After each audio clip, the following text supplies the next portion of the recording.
Good morning, students. In our last class, we have completed some part of grammar of the lesson My Childhood. So, today we are going to complete the remaining part of the lesson. If you see in your textbook, Roman number 2, passive voice without agent. Observe the following sentences taken from the text. So, here they have given some sentences. See here, first one is I was born. Emergency was declared. I was asked to go and sit on the backbench. So, you might have learnt in your previous classes about active and passive voice constructions. Though the above sentences are in the passive, the agent is not mentioned. So, here I told you even in our last unit also I explained you about passive voice and active voice in the class. So I think you have remembered them. Here see here in the word I was born, emergency was declared, I was asked to go and sit on the back bench. So these three sentences, see here, these are, see, you might have learned in your previous classes about active and passive voice structures, constructions. So, the above sentences are in the passive voice. So, these three sentences are in passive voice, but the agent is not mentioned here. So, the agents are not mentioned in the following situations. Like, see here, when the agent is obvious, when the agent is not known, when it is not when it is not desirable to reveal the identity of the agent. So see here, in the first one, when the agent is obvious, and in the second, when the agent is not known, and the third is when it is not desirable to reveal the identity of the agent. So pick out from the text some more passive constructions without agents and give reasons why the agent is not mentioned. So this I have already done it for you. You write them in your textbook if you have space, or else you can write in your notebooks. So see the first, all necessities were provided for in terms of food, medicine or clothes. So here the agent is not mentioned. Yes or no? See here, all necessities were provided for in terms of food, medicine or clothes. So here why the agent is not mentioned is, the agent is obvious that the basic necessities are provided by parents. We all know that these basic necessities are provided by our parents. That's why here the agent is not mentioned. See the second, I was asked to go and sit on the back bench. What was happened here? I was asked to go and sit on the back bench. So here the agent is obvious in the context. Third, every child is born. Here also the agent is obvious. See the fourth, the newspapers had to be bundled and thrown out from the moving train. Here the agent is not known and it is not important in the context also. So see the fifth, India was forced to join the Allied forces. Here the agent is not known and it is not important in the context also. See the sixth, Shiva Subramanya Iyer was not perturbed. Here the agent is obvious. See the seventh, the house was built in the middle of the 19th century. So here the agent is not known and it is not important in the context to explain about the agent. So you write these 7 sentences in your notes. Now moving to the third, Roman number 3, editing. Edit the following paragraph. It has some errors in the areas like punctuation, spelling, tense, preposition, articles. So first, this one also I have done it for you. Before writing the actual answer, we will see the given question paragraph. He told me as if thinking aloud, Abul, I know you have to go away to grow. Did the seagull not fly toward the sun alone without a nest? He quotes Khalil Gibran to my hesitant mother. Your children are not your children. They are sons and daughters of life's longing to itself. They come to you but not from you. You may give them love but not your thoughts, for they have their own thoughts. So here I have edited, see the answer here. First capital letter. I always mention you to start the sentence with capital letter. So here see, he is a capital. He told me as if thinking aloud, after aloud comma, then apostrophes, sorry, punctuation mark, Abul, capital. I told you for names of persons, places, things, you have to start with capital. Abul is a noun, isn't it? So A, it should, so Abul should be capital. After that, one exclamation mark should be given. Then I know you have to go away to grow. After that, full stop. Then in place of did, you have to write does. Does the seagull not fly? Not toward, you have to write in place of toward, across. Across the sun, not S-O-N, you have to write S-U-N. Sun alone without a nest, question mark.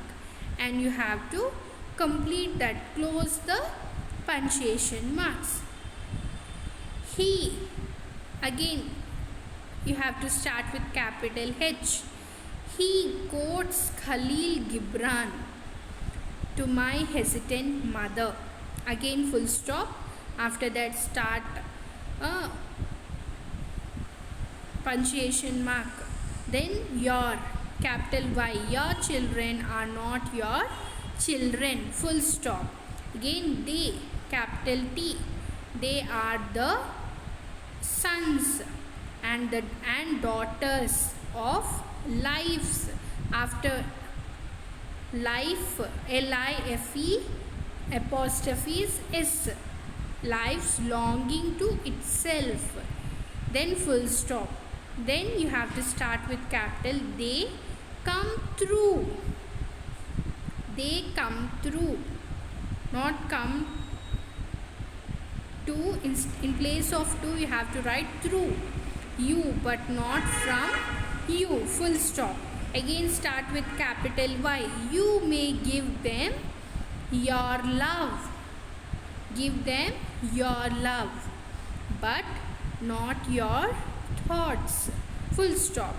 Capital F, for they have their own thoughts, full stop, and close the punctuation marks.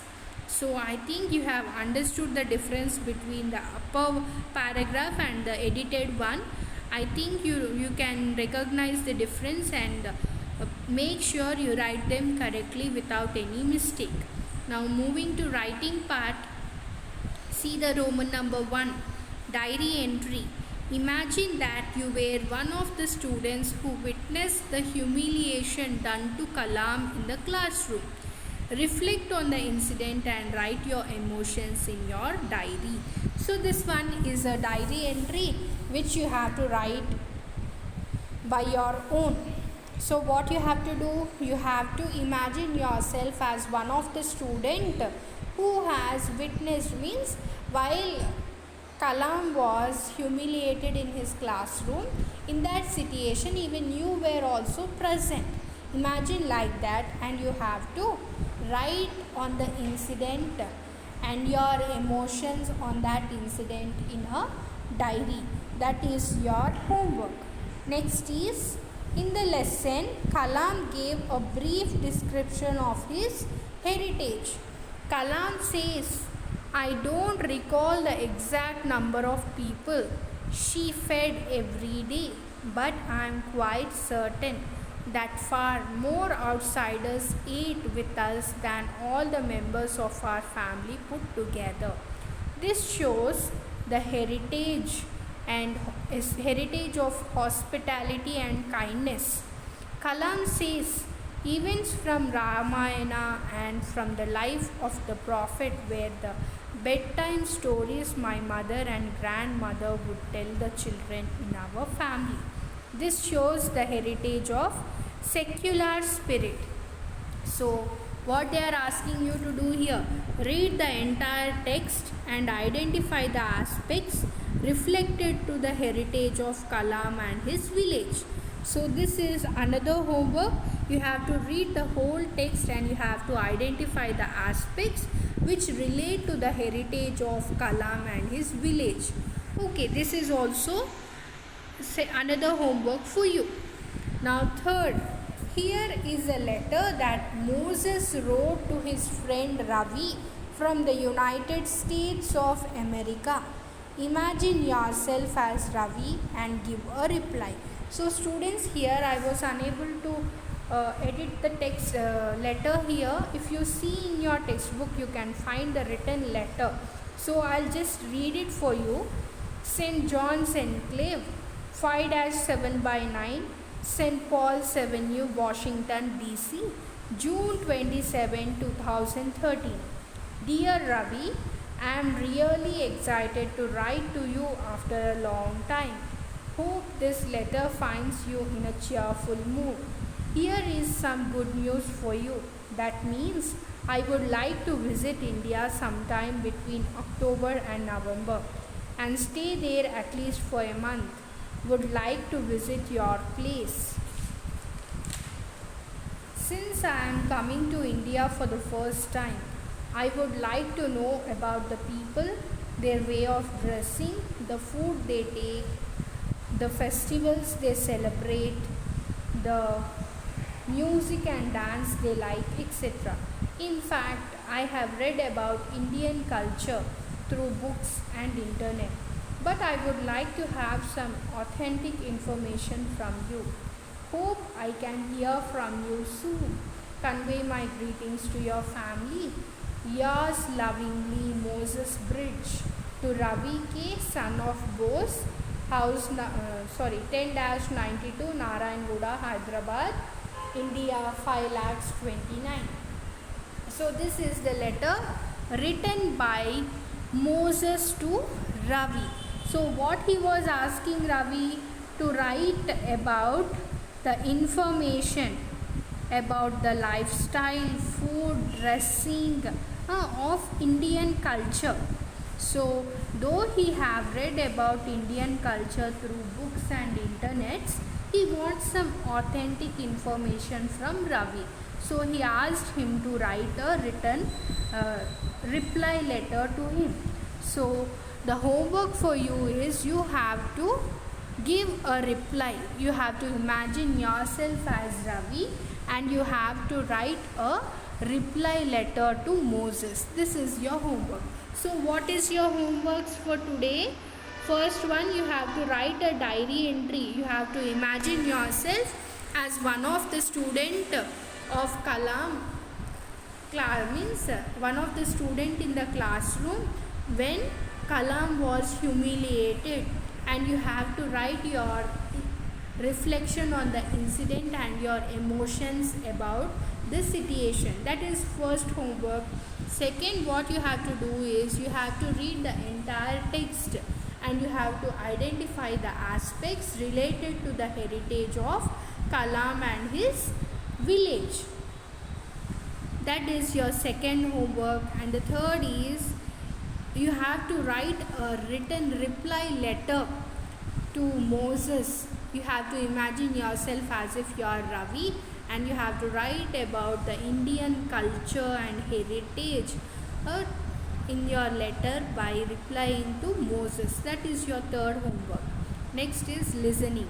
Listen to an extract from the speech by APJ Abdul Kalam at Triple IT Hyderabad on 27 September 2011, read by your teacher. So, I am going to read this speech for you. A speech by Abdul Kalam. Dear friends, I have three visions for India. In 3000 years of our history, people from all over the world have come and invaded us, captured our lands, conquered our minds. From Alexander onwards, the Greeks, the Turks, the Mughals, the Portuguese, the British, the French, the Dutch, all of them came and looted us, took over what was ours. Yet we have not done this to any other nation. We have not conquered anyone. We have not grabbed their land, their culture, their history, and tried to enforce our way of life on them. Why? Because we respect the freedom of others. That is why my first vision is that of freedom. I believe that India got its first vision of this in 1857 when we started the War of Independence. It is this freedom that we must protect and nurture and build on. If we are not free, no one will respect us.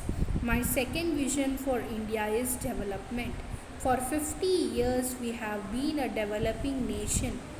It is time we saw ourselves as a developed nation. We are among top 5 nations of the world in terms of GDP.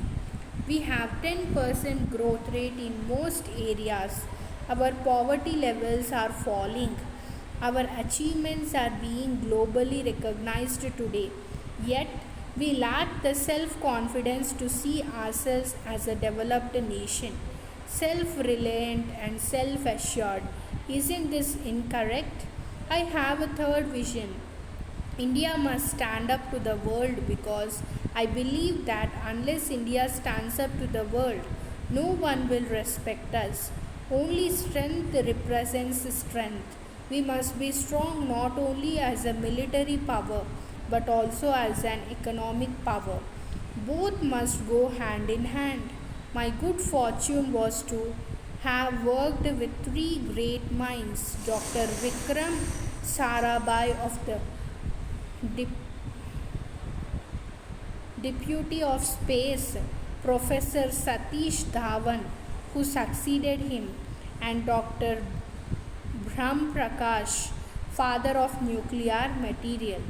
I was lucky to have worked with all three of them closely and considered this the great opportunity of my life.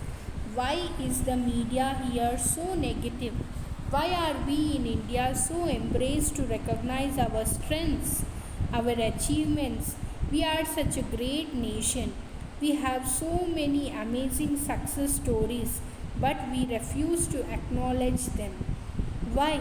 We are the first in milk production. We are number one in remote sensing satellites. We are the second largest producer of wheat and rice. Look at Dr. Sudarshan. He has transformed the tribal village into a self-sustaining, self-driving unit. There are millions of such achievements, but our media is only obsessed with failures and disasters. So this was a speech given by APJ Abdul Kalam at Triple IT Hyderabad. So from that there are some questions. Students, this also I have answered it for you. You can write them in your notes. So see the first one. Who were the three great minds with whom the speaker worked? Abdul Kalam was working with whom? Yes, it is the three great minds with whom the speaker worked were Dr. Vikram Sarabhai, Professor Satish Dhawan and Dr. Brahm Prakash. Second, what dreams did Kalam talk about? Kalam talked about free India and its development. He also talked about India which should be strong not only as a military power but also as an economic power. And see the third, India realized its first vision of freedom in 1857. Is it true or false? It is true. See the fourth. We must be strong not only as a dash and dash. So what is that? We must be strong not only as a military power but also as an economic power. So in the first blank you have to write a military power, the second blank you have to write an economic power. See the fifth. Who is the father of nuclear material? Who is the father of nuclear material? Dr. Brahm Prakash is the father of nuclear material. So students, I think till here you have understood the class. If you have any doubts, you can message me. And students, I want you to write those 3 homeworks and I want you to send me by end of the day without fail. And start writing your notes and complete them, and we'll be completing the remaining part of the lesson in the next session. Thank you. Have a good day.